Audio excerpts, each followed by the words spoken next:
पार्वती के नारद बात काट दी। अरे कहा नारद ऐसा कुछ नहीं जैसा तुम बोला। अरे कहा मैया जैसा मैं बोल रहा हूं वैसे आ, यदि आपको सबूत चाहिए तो बताऊं। हाँ कहा बताओ। कहा यदि आपको इतना विश्वास है भोलेनाथ पे तो मुझे बताइए कि भोले बाबा के गले में जो मुंड की माला है उसमें किसके मुंड लगे हैं, किसके मुंडों की माला पहनते हैं भोलेनाथ। अब पार्वती महाराज सोच में पड़ गई कि हे भगवान, रोज तो उनका दर्शन करती हूं लेकिन आज तक इतना गौर से तो नहीं देखी कि किसके मुंड की माला पहनी। पार्वती ने कहा नारद मैं तो नहीं जानती। कहा बस बोला था ना, यदि भोले बाबा आपसे प्रेम करते तो बताते ना किसके मुंड की माला। नहीं बताए। जितना बताना जरूरी है उतने बताएंगे, उससे ज्यादा आगे पीछे कुछ ना बताएंगे। वो देख लीजिएगा। और ऐसी कई बातें जो आपको नहीं पता। अब तो महाराज पार्वती के मन में भी ये बात तनक दौड़ने लगी कि हो सकता है नारद बिल्कुल सही बोल रहा। पार्वती तो सोच में पड़ गई हो और नारद जी पार्वती को देखे बड़ा प्रसन्न हो कि लगता है मेरा काम हो गया। कहा मैया तो आ गया, चलूं मैं। नारद जी तो निकल लिए। पार्वती के मन में ये बात बैठ गई और पार्वती के शरीर में क्रोध आ गया। सब काम आम को छोड़ी मैया और सीधे कोप भवन में जाकर के गुस्से में क्रोध में बैठ गई कोप भवन में। अब कुछ देर बाद भोले बाबा आए तो भोले बाबा ने देखा कि आज व्यवस्था कुछ दिखाई नहीं दी, सब अस्त व्यस्त है। नंदी इत्यादि को बुलाया। नंदी दौड़ते जी प्रभु। कहा मैया कहाँ है तुम्हारी। कहा प्रभु मैया तो कोप भवन की तरफ गई है। कोप भवन की तरफ क्यों। कहा क्षमा नहीं जानता मैं। अरे लेकिन कोप भवन में जाने का क्या कारण है। अच्छा ये बता कौन आया था क्या। कहा हाँ प्रभु कुछ देर पहले नारद जी आए थे। अब भोलेनाथ समझ गए कि दादा नारद आया होगा तो कुछ ना कुछ गड़बड़ तो ही किया है, पर मनाना तो पड़ेगा महाराज। गए भोले बाबा मेरे। कहा देवी ओ पार्वती, नंदी बता रहा है कि आप नाराज हैं, क्रोधित हैं, क्या बात है बताइए। पार्वती ने कहा बस प्रभु अब मैं सब समझ गई। आज केवल इतना निवेदन है ना, तो आज के बाद आप मुझसे बात करिएगा ना मैं आपसे बात करूंगा। मैं आपकी सब सेवा करूंगी, सेवा में कमी नहीं होगी। लेकिन मैं सब समझ गई आज। दूसरे के जैसे आप भी मुझसे दिखावे का प्रेम करते हैं, आपको मुझसे कोनो प्रेम नहीं है। अरे कहा देवी कैसी बातें कर रही हैं आप। हमारे और आपके बीच में प्रेम में दिखावा। आपसे प्रेम नहीं होता तो अर्धनारीश्वर रूप हमारा कहां से बनता। आधे शरीर में हमने आपको स्थान दिया, इसके बाद भी हमारे प्रेम में संदेह है। किसी ने जरूर आपको कुछ बताया है, आप गलत समझ रही हैं। अरे कहा प्रभु आज मैं ठीक समझी हूं, इतने दिन मैं गलत समझ रही थी।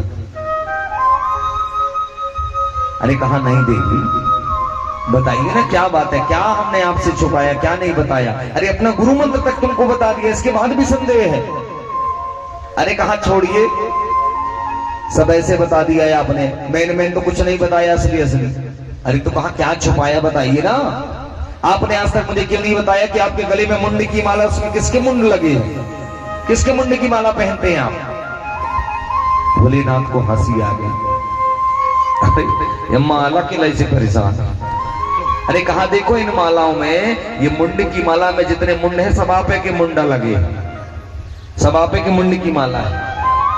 कहा मेरे मुंड की क्यों। आप जो युगों में अवतार लेती हो और अवतार लेने के बाद आप अपने शरीर का त्यागन कर देती हो ना, तो उस अवतार के मुंड को मैं धारण कर लेता हूं माला में, ताकि आपके उस अवतार की लीला सदैव मेरे हृदय के निकट रहे, हृदय में बसी रहे। जो ना सुना पार्वती ने, ए भगवान इतना प्रेम करते हैं आप मुझसे, कहीं ना आता इतना प्रेम है। कहा प्रभु क्षमा कर दीजिएगा, मैंने आपके प्रेम में संदेह किया। वो नारद आया, पता नहीं क्या क्या बताया। नहीं कहा ऐसा सबकी बात मैंने सुनी। सबकी बातों को नहीं सुनना है। आप ये विश्वास रखें कि आप और मेरे बीच में कोई दिखावा का प्रेम नहीं है।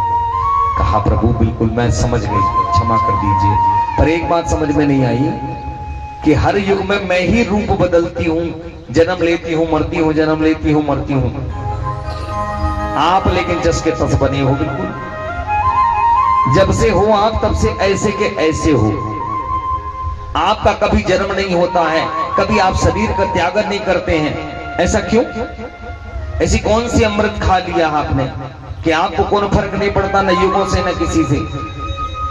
भगवान मुस्कुराए, कहा देवी मैं अविनाशी हूं, न मेरा जन्म होता है न मेरी कभी मृत्यु होती है। मैं जन्म मरण के बंधन से मुक्त हूं, क्योंकि मैंने अमर कथा को सुन लिया, और जो अमर कथा सुन लेता है वो जन्म मरण के बंधन से मुक्त हो जाता है। तो पार्वती ने कहा फिर ऐसी कथा मुझको भी सुनाइए, मैं भी सुनूंगी। अरे कहा नहीं नहीं नहीं नहीं, नहीं। ये कथा सबको थोड़ी सुनाते हैं, ये कथा बहुत ही कुछ लोगों को पता है, सबके पास ये कथा नहीं है। कहा इसका मतलब यदि आप मुझसे प्रेम नहीं करते इसलिए कथा नहीं सुना रहे, यदि प्रेम होता तो कथा सुनाते। अब भोले बाबा फिर फंस गए, अब सुनाए तो समस्या, न सुनाए तो समस्या। पर स्त्री हट तो है महाराज, उनको भी झुकना पड़ा अंत में। चलो ठीक सुनाऊंगा, पर वचन दीजिए किसी से कभी नहीं कहेंगी। कहा वचन है कभी नहीं कहूंगा, पर यहां नहीं सुनाऊंगा, गुप्त स्थान में चलना पड़ेगा जहां कोई ना हो। कहा हाँ, तो कहां गए? अमरनाथ धाम, जहां आप अमरनाथ यात्रा करने जाते हैं ना, उसी अमरनाथ की गुफा में परमात्मा ने अमर कथा सुनाई, इसीलिए उसका नाम अमरनाथ है। उसी गुफा में गए, जाकर के प्रवेश के आसन में बैठे, एक ताली बजाई भोले बाबा ने, जितने जीव जंतु थे सब उड़ के निकल के बाहर। उन्हीं पक्षियों में अंदर गुफा में एक तोता था, हमारा शुक था, गर्भ से था। भोलेनाथ की ताली की गूंज हुई, इतना डर गया वो कि उड़ नहीं पाया, शरीर में डर व्याप्त हो गया। दूसरी ताली भोलेनाथ ने बचाई, उस शुक का गर्भ वहीं पर गिर गया और वो उड़ के भाग गया। तीसरी ताली बजाई तो उस शुक के गर्भ से एक नए शुक ने जन्म ले लिया, जो कि वहीं पीछे रुक गया। मंद सुगंध वायु बहने लगी। बोले बाबा ने कहा देवी मैं कथा प्रारंभ करूंगा, आप हुंकारी भरते रहना बीच बीच में, ताकि मुझको लगता रहे कि तुम कथा सुन रही हो, कहीं ना हो। भोले बाबा ने आसन लगाया। अमर कथा को न और नहीं महाराज, ये जो हम और आप सुन रहे हैं ना, इसी को कहते हैं अमर कथा। यही भागवत ही अमर कथा है, यही जन्म मरण के बंधन से हमको मुक्त करने वाली कथा। यही भागवत सुनाने लगे। अब बीच बीच में मैया हमारी हुंकारी भरती रहे। सुनते सुनते सुनते सुनते चौथा दिन लग गया। भगवान का जन्म हुआ, भोले बाबा ने जन्म की कथा बताई, और सुनते सुनते हमारी माता पार्वती की झपकी लग सो गई महाराज। और 4 दिनों में वो शुक का जो बच्चा है, वो शुक का शिशु 4 दिनों में सीख गया कि उमा कैसे हूं हा कर रही है, हुंकारी भरना। और जैसे 7वें दिवस कथा बंद हुई, देखा बगल में भोलेनाथ ने, तो मैया तो सो रही है। भोलेनाथ ने कहा हे भगवान, 7 दिन कथा सुनाते हो गए और ये सो रही है, न जाने कितने दिन में सो गई थी। उठाया, ओ पार्वती, ओ देवी। एकदम से उठी मैया, जी प्रभु जी। अरे कहा आप तो सो रही हैं, हमने पूरी अमर कथा सुना दी, कब आपको झपकी लगी? कहा प्रभु क्षमा करिए, 4थे दिन भगवान की जन्म हुई और कथा सुनते सुनते मैं सो गई। वहां से कथा फिर से बताई। अरे कहा वो सब छोड़ो, जब 4थे दिन तुम सो गई तो आज 7वें दिन तक हुंकारी कुआं भर रहा है, हूं हा कुआं कर रहा। रुको, जरूर किसी ने मेरी कथा को छुप के सुन लिया है, पहले उसे दंड देना पड़ा। चारों तरफ भोले ना बाबा निहारने लगे, और जैसे पीछे नजर गई तो वो शुक था महाराज। कहा देख लो, इसने अपराध कर दिया ना।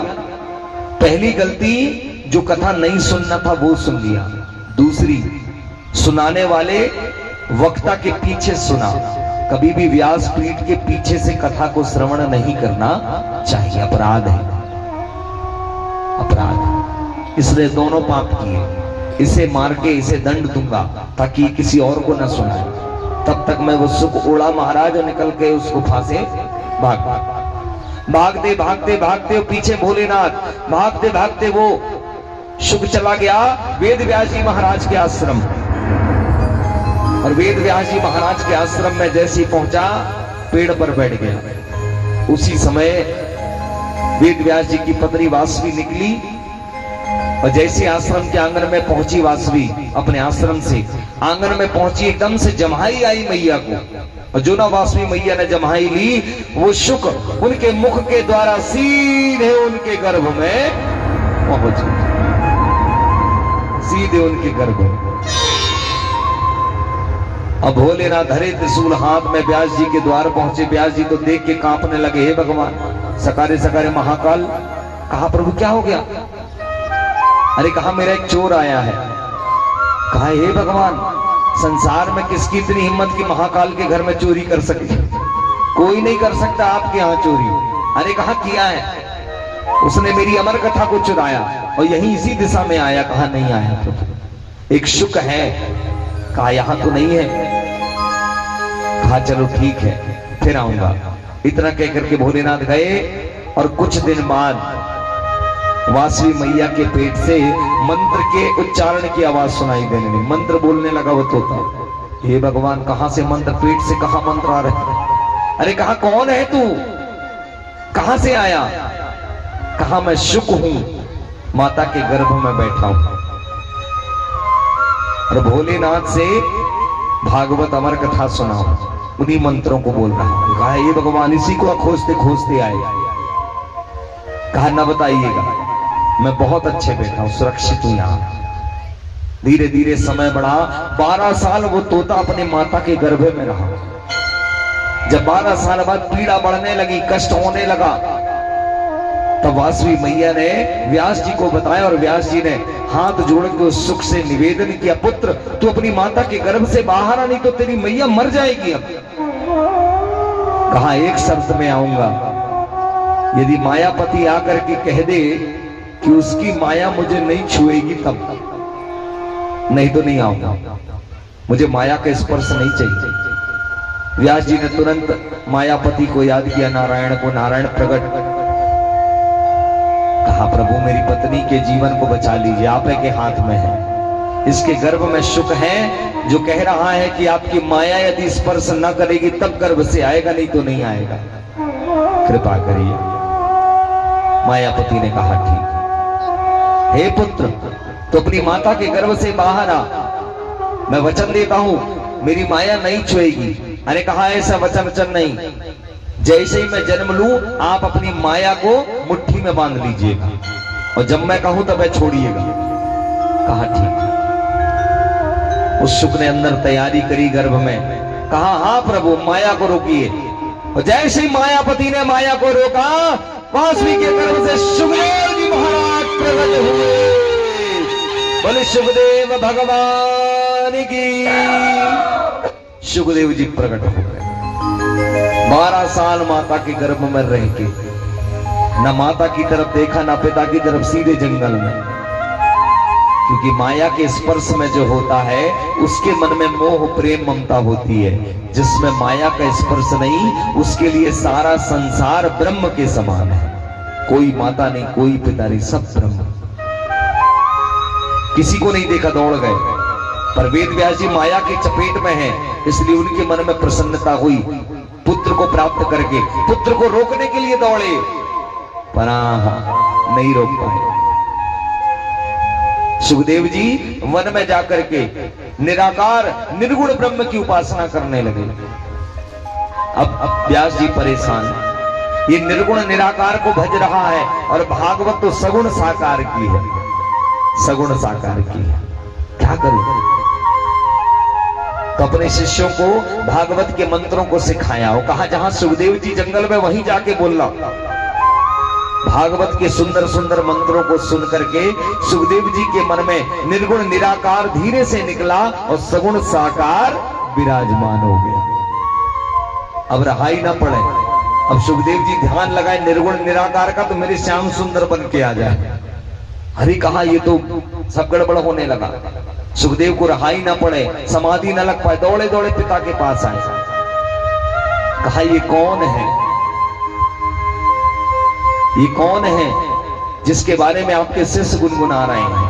इतना सुंदर भगवान इस संसार में कौन है? तब विदुर व्यास जी ने बताया ये तो 2 ही 4 मंत्र सुने हो, ऐसे 18,000 मंत्र मेरे पास है, सुनेगा? कहा बिल्कुल सुनाइए, ये तो मेरे मन में बस गया है। तब व्यास जी ने भागवत का अध्ययन अपने पुत्र शुकदेव को कराया और वही शुकदेव जी महाराज समय आने पर पांडवों के वंश के राजा परीक्षित को गंगा के तट में भागवत सुना करके उनका उद्धार कर दिया, उद्धार कर दिया। यहां से भागवत में परीक्षित जन्म की कथा प्रारंभ होती है। तो परीक्षित जन्म की कथा महाराज हम और आप सब कल के सत्संग में श्रवण करेंगे। शुकदेव जी